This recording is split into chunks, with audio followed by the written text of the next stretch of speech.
यदा यदा हि धर्मस्य ग्लानिर्भवति भारत अभ्युत्थानं धर्मस्य तदात्मानं सृजाम्यहम्। अर्थात, हे भारत, जब जब धर्म की हानि होने लगती है और अधर्म बढ़ने लगता है, तब तब मैं स्वयं की रचना करता हूँ, अर्थात जन्म लेता हूँ।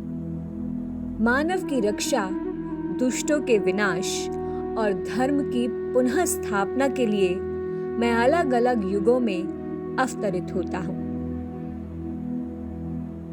ये श्लोक भगवान श्री कृष्ण ने गीता के 4 अध्याय में कहा है और ये सत्य भी है। भगवान विष्णु के अनेकों अवतार हैं जो उन्होंने अपने भक्तों को तारने और दुष्टों का संहार करने के लिए लिए।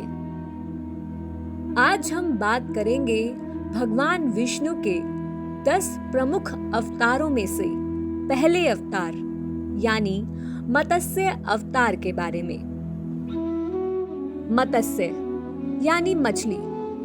जिस प्रकार उन्होंने सृष्टि के कल्याण के लिए अपने बाकी अवतार लिए थे, ठीक उसी तरह भगवान का ये रूप भी संसार की सुरक्षा के लिए ही था। श्री हरि ने ये अवतार चैत्र माह के शुक्ल पक्ष की तृतीया तिथि पर वेदों तथा ज्ञान की रक्षा के लिए मत्स्य रूप में लिया था।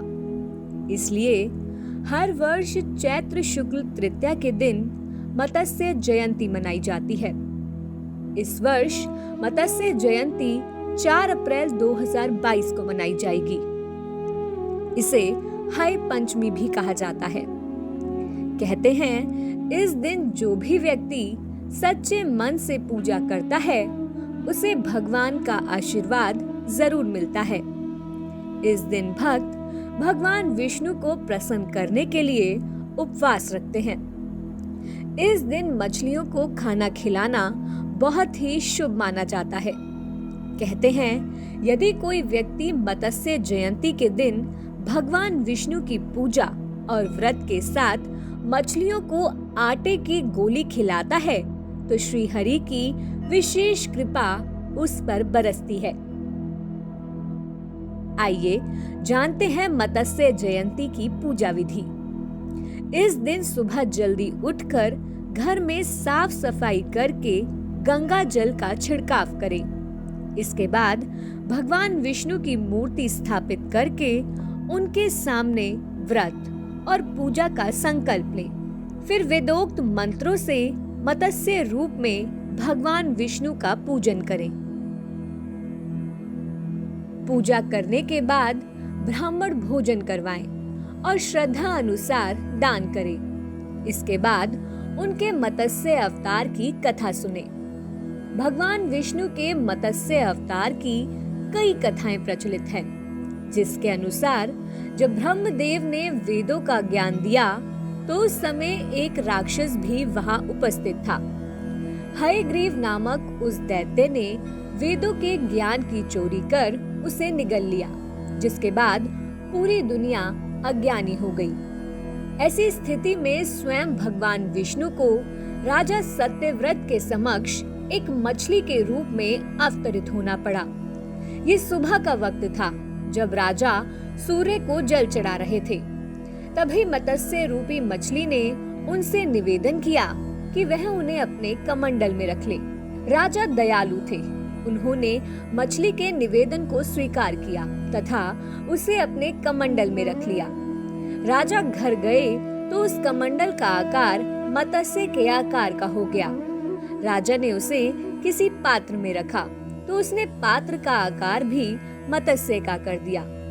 अंत में राजा ने उसे समुद्र में फेंक दिया तो पूरे समुद्र ने उसका आकार लिया तथा वह अपने वास्तविक रूप में राजा से प्रकट होकर कहने लगे, राजन, आज के ठीक 7 दिन बाद प्रलय आएगा तथा इससे पूरी सृष्टि समाप्त होकर फिर से नई पृथ्वी का सृजन होगा। आप जड़ी बूटी, बीज और पशुओं, सप्तऋषि आदि को एक नाव में इकट्ठा करें ताकि इसकी नस्ल को बचाया जा सके। इसके बाद मछली का आकार लिए मत्स्य अवतार ने हयग्रीव राक्षस का वध कर वेदों को समाप्त होने से बचा लिया तथा वापस ब्रह्मदेव को सौंप दिया। उस समय ब्रह्मा जी प्रलय की गहरी निद्रा में सो रहे थे। जब वे जागे तो वह ब्रह्म मुहूर्त या वेला कहलाई। सृष्टि के प्रलय से पूर्व सर्पराज वासुकी को डोर बनाकर सभी मूल्यवान जीवों को नाव में चढ़ाकर सुमेरु पर्वत की ओर रवाना किया था। इसी राह में मत्स्य भगवान ने मत्स्य पुराण की कथा सत्यव्रत को सुनाई। आप हमारे संतवाणी चैनल को सब्सक्राइब करें, वीडियो को लाइक करें, शेयर करें और हाँ, बेल आइकन पर क्लिक करना बिल्कुल ना भूलें ताकि हमारी किसी भी वीडियो की सूचना सबसे पहले आपको मिले।